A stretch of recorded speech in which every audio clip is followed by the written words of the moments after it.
Fala, bom de língua! Eu sou o Sandro Taliba e nesse vídeo eu vou te dar algumas dicas para melhorar a sua pronúncia na língua inglesa. Mas antes, eu quero falar sobre o que significa ser fluente num idioma.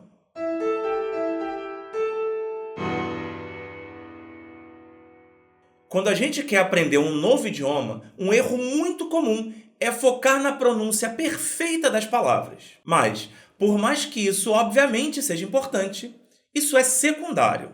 Eu sei que tem muita gente que discorda dessa opinião, mas basta você fazer o exercício contrário. Observa os diversos criadores de conteúdos que existem, que são gringos morando no Brasil. A pronúncia deles raramente é perfeita, mas a forma com que eles se comunicam é plenamente compreensível. Por mais que às vezes a gente até tenha vontade de rir com alguns erros que pra gente são bobos, esses erros não impedem a gente de entender exatamente o que eles querem falar. Esse mesmo raciocínio pode ser aplicado para o nosso aprendizado. O mais importante para você ter fluência no idioma é aprender a pensar nesse idioma. E isso leva algum tempo e demanda bastante dedicação. O jeito mais fácil de você chegar nesse objetivo é a imersão. Consumir o máximo possível de coisas no idioma que você quer aprender, seja música, série, filmes. Hoje em dia, a gente ainda tem as redes sociais com criadores de toda a parte do mundo. Isso facilita ainda mais nossa tarefa. Depois disso, você precisa perder a vergonha de falar e o medo de errar. Você falar um segundo idioma quebrado é muito melhor do que não falar um segundo idioma, ou um terceiro, um quarto. Até porque pronúncia perfeita não existe. Falantes da língua de diferentes lugares falam as palavras de maneira diferente. De novo, basta a gente fazer o exercício inverso.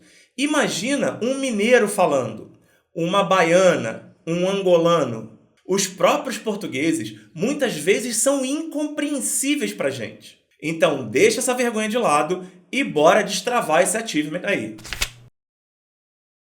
Agora que a gente já entendeu que pronúncia perfeita não está diretamente ligada à fluência, bora trabalhar na nossa pronúncia. Eu vou te dar umas dicas para facilitar a nossa dedução de como uma palavra deve ser pronunciada, para diminuir aqueles erros que são comuns para a gente. A primeira dica de pronúncia é sobre as consoantes no fim das palavras, uma das coisas que mais entrega nosso brasileirismo. Como o português não costuma ter palavras terminadas em T, K, B, entre outros, a gente tende a colocar um som de vogal onde ele não existe. Daí a gente fala Facebook, street, ring, onde deveria ser Facebook, street, ring. No inglês, a gente praticamente não fala a última consoante. A gente só faz o gesto com a boca. Facebook, street, ring. Agora, a gente vai falar dos sons que a gente não tem e que o inglês tem. No português, a gente não diferencia o som final das palavras terminadas com M ou com N. Item e hífen são pronunciados igual. E não é nem com o som de M, nem com o som de N. O que a gente faz é criar um ditongo nasal. A gente fala o EI anasalado, em. No inglês, a gente precisa diferenciar o M final do N final.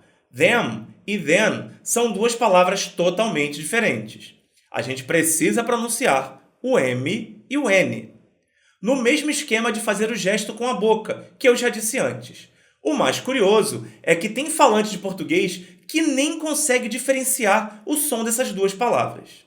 Them, then. Uma dica parecida com a da diferença entre o M e o N é a diferença entre o L e o ou W. No português, pastel e céu terminam do mesmo jeito, mesmo sendo escritos de forma diferente. E a gente acaba carregando essa prática para o inglês. Então, a abreviação do nome William, para a gente vira Will, e não Will. A gente precisa pronunciar o L. Will. Isso vai fazer muita diferença na hora de falar feel e feel. Não é feel. Feel. Feel. A próxima dica se refere às consoantes duplicadas. Dá uma olhada nesses dois grupos de palavras. Elas são muito parecidas. Basicamente, a única diferença é que as da direita têm uma consoante duplicada, e isso interfere na pronúncia dessas palavras. Como você pronunciaria cada uma delas? A dica aqui é, em geral, consoantes simples acompanham ditongos e consoantes duplicadas acompanham vogais curtas. Então a gente tem filing e filling, baler e baller, hoping e hopping. No primeiro par, filing vem de file e filling vem de fill. No segundo, baler vem de bail e baller vem de ball. E no terceiro, hoping vem de hope, enquanto hopping vem de hop. Essa dica pode ser aplicada a palavras parecidas também. Você pode comer uma apple enquanto observa uma maple leaf. Apple, maple. Você também pode to have dinner na dining room. Dinner, dining. Isso também se aplica a dígrafos, como o GHT.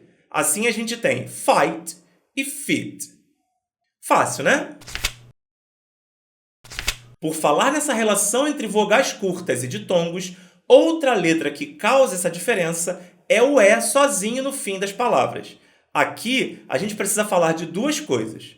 Primeiro, esse E nunca é pronunciado. A palavra termina na consoante, e daquele jeitinho, só fazendo gesto com a boca.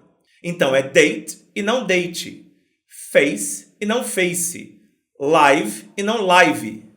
É por isso também que a gente fala fire e não fire. Segundo, esse E está aí justamente para fazer a vogal anterior ser pronunciada com ditongo e não como vogal curta. Então a gente tem fat e fate, to e toe, fin e fine. Ah, e é por causa dessa regra que o certo é falar podcast e não podcast. Beleza? Falando em vogais, a gente agora vai ver como ficam as duas vogais juntas, começando pelo mais simples. Dois Es juntos geralmente viram um I longo, como em feet e seek.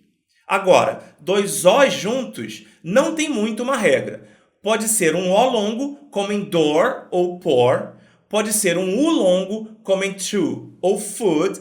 Ou um U curto, como em foot.